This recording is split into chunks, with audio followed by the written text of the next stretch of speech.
share our thoughts and sympathies for you, and hopefully tonight's information that we are going to present to you will provide you with some information that you have been so needing and wanting. So, with that being said, I just have a few little housekeeping things to say really quickly. For our Spanish-speaking families that are here with us tonight, we do have an interpreter that will be located in the lobby. If you need an interpreter this evening, our interpreter is right here, right to our right here by the exit sign. He will be able to take care of any of your Spanish-speaking needs for this evening. So, without further ado, I want to start off the evening and introduce our first speaker of the night. It is our incident commander, who is in charge of incident command for us, Sam Hicks. He will be going over some basic information with you right now. Thanks, Commissioner Lucy. Welcome. I appreciate you guys all being here. On Monday night, I committed to you guys that I would share information with you as we progress, and I'm standing here to do that tonight, and I will continue to do that. We took this incident Monday afternoon about noon. We finally got people, I shouldn't say finally, we got organized crews on the ground Tuesday, so we've had 3 days on the ground out there working. We have local county officials, employees, state employees, and federal employees working on this incident.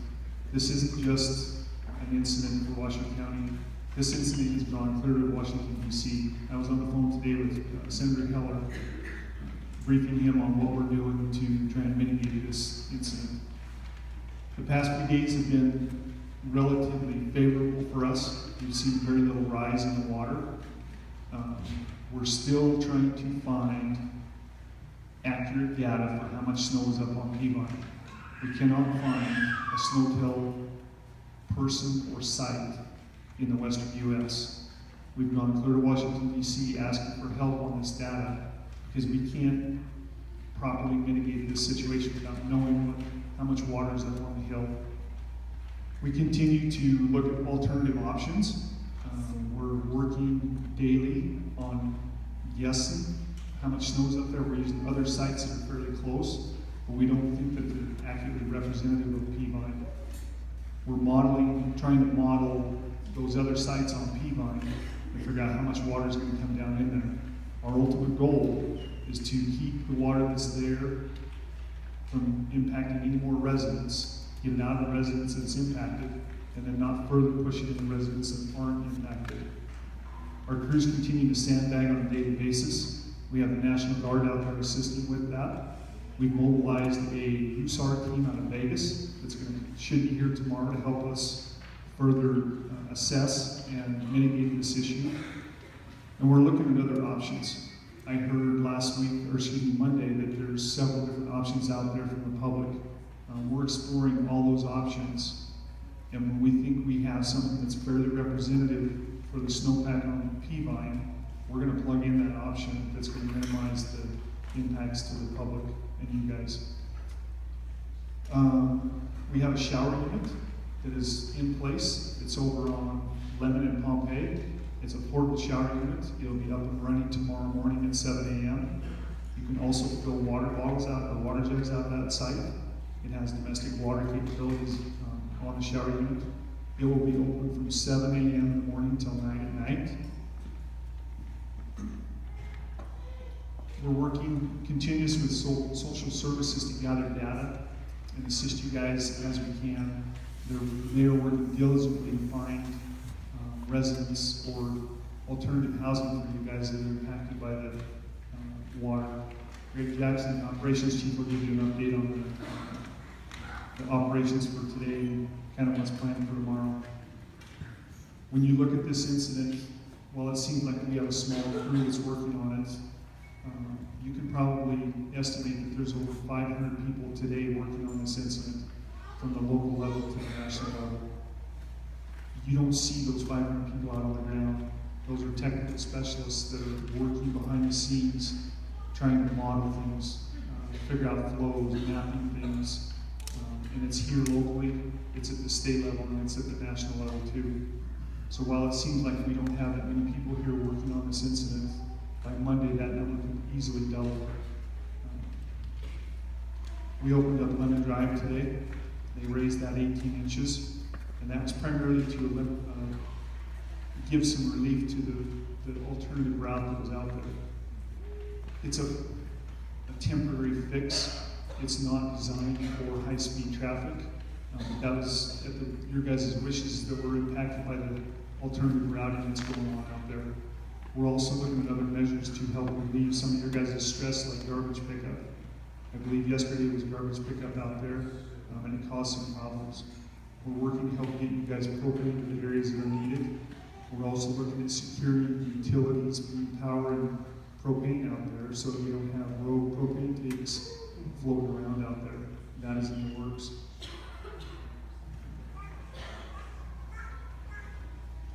The Citizens Emergency Response Team has been out every day.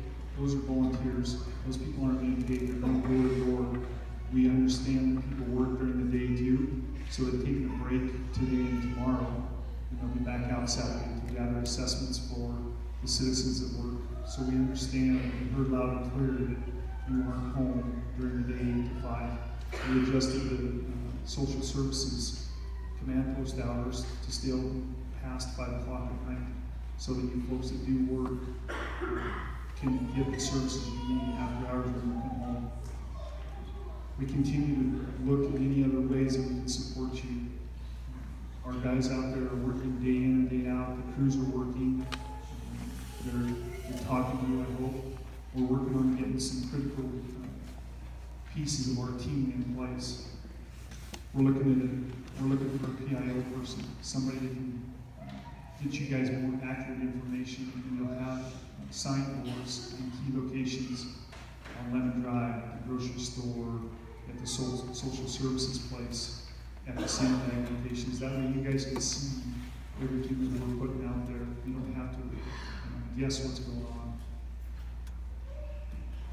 So to date, or actually probably yesterday, just a rough estimate of what local resources have done prior to when we took this over. They delivered almost 1,200 cubic yards of sand, over 150,000 sandbags, and that was just some data that I was able to pull from Washington Roads. That doesn't include contractors or other resources out there. At this time, I'll turn it over to Greg Jackson for an operational briefing for what happened today and what we're going to do tomorrow. Good evening, Greg Jackson, Operations Sales Chief for the Incident Management Team. Today and the last couple of days, we've broken this incident up in divisions basically. And in Division Alpha, we're working on Idaho, Tupelo, and Arizona streets, sandbagging in that area, assessing what we can do in the Pompey area with sandbags. You mentioned the road being lifted on Lemmon Drive. We've got the National Guard with their heavy trucks transporting sandbags into the neighborhoods. We have spot dropped sand in those neighborhoods to try to help us build the bags a little faster in those areas. We have built thousands of sandbags. The first couple of days we're getting the bags in place. Now we have received resources from Nevada Division Force all the way across the state to help with that sandbagging. The Washington County Sheriff's Office has their labor force out there helping us. We mobilized the Guard to help us with some more sandbagging this weekend. You mentioned the CERT members have been going door to door in all these neighborhoods, trying to make contact with everyone, trying to assess their needs, and get those folks back out there. And over in Collin Division Zulu, we have moved the sandbagging operation that was by the school Boys and Girls Club, by the school area. We cleaned that up today, got all the sand in bags, and we distributed those into the neighborhoods. We've moved that location to pick up sand for the public onto Limberpine and Lemmon, so you can pull in there, and there'll be bags available there if you'd just like to pull in and get some. And that's our operation of moving sandbags into the other part of the divisions. Deodore and all the homes affected around the corner from that. Plan tomorrow is to work in the Compton Fremont area, start sandbagging, and working our way around across, and then up towards Nectar. We're going to have some crews split on both areas. So all the subdivisions, we're trying to place folks in to start sandbagging in those areas.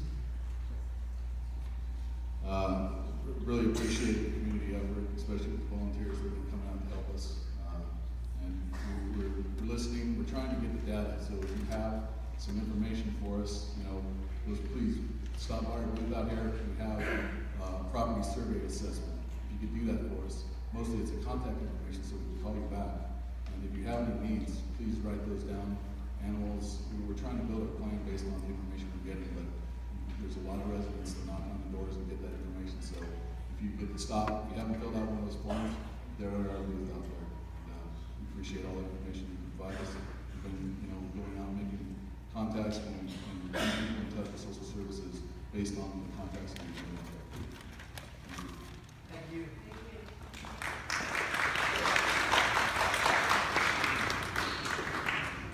Good evening, ladies and gentlemen. My name is Caleb Cage. For those of you I've met, I look forward to talking to you again this evening and give you an update from the state of Nevada's perspective here. I'm Chief of the Nevada Division of Emergency Management. And as you all know, we've been engaged and most recently engaged with Chief Hicks and his team to address the challenges here. I want to give a little bit of context over the way we see the challenges here with this incident, and some of the things that we are assisting the incident commander, Chief Hicks, and his team with as far as resources are going, plans go, and so on going forward. I don't have years and years of experience in emergency management, but I will say I don't have years and years of experience in emergency management, but I will say that this is one of the biggest challenges, or the biggest challenge I've ever seen face the state of Nevada. There are no easy solutions to the water, as all of you know. I will say once again that I don't think you could have a better person managing this incident than Sam Hicks and his team. They've been excellent, dedicated, committed, focused, and most important, I think, because of the magnitude of this challenge, they've been deliberate. They've looked at the problems, they've assessed what can be addressed immediately, what needs to be addressed in an intermediate way, and what are the long-term solutions to this problem going forward. It's very thoughtful, and they're also very driven. They're driven to find the solution here. We are absolutely side by side in lockstep with the incident management team and the county to ensure we are bringing everything we can to bear from the state and then going to the federal government when our resources run out. So far, the immediate actions, a lot of the immediate actions that you've already heard about, our role in that is simply as coordinators. When they need hand crews from the Nevada Division of Forestry, we call our good friend Nate Rasner here in the back, and he deploys those hand crews out to ensure that sandbags are being put in locations that will prevent additional damage from the floodwaters that are out there right now. The National Guard support, the other resources that they need in order to have this immediate attack right now. Those are the sorts of things we help provide, but again, they're doing the heavy lifting here locally with the incident management team in the county, and just have tremendous respect for the dedication they're showing here. In the intermediate, it's really based on what you heard Chief Hicks talk about, is that information. What's the coming threat? How much more is the water going to grow? How much snow is on the mountain? What are the potential damages if the water continues to rise, and so on. That way we can help determine what the exact way to use the resources that we have at the local level, the state level, and what resources we need from the federal government to come in. Because if we start, when we start deploying those resources, we want to make sure that they have an impact and that they're used in the best possible way, without question, and that we have everything we need, and we know the venue or the avenue that we need to go through in order to get additional resources. We have embedded our planners and requested FEMA planners, national planners from the Federal Emergency Management Agency, to be in his command post, sitting right next to his planners, coming up with a comprehensive look on the way ahead, so that when we call for the big resources to come in to apply to this, we're calling for the right things, and we're addressing the need as quickly as we can. Like I said, it's thoughtful and it's deliberate, but it's also focused and it's driven to restore this community to pre-disaster conditions. The long-term efforts I've had a larger role in from the state of Nevada's perspective in order to get the water removed from this area here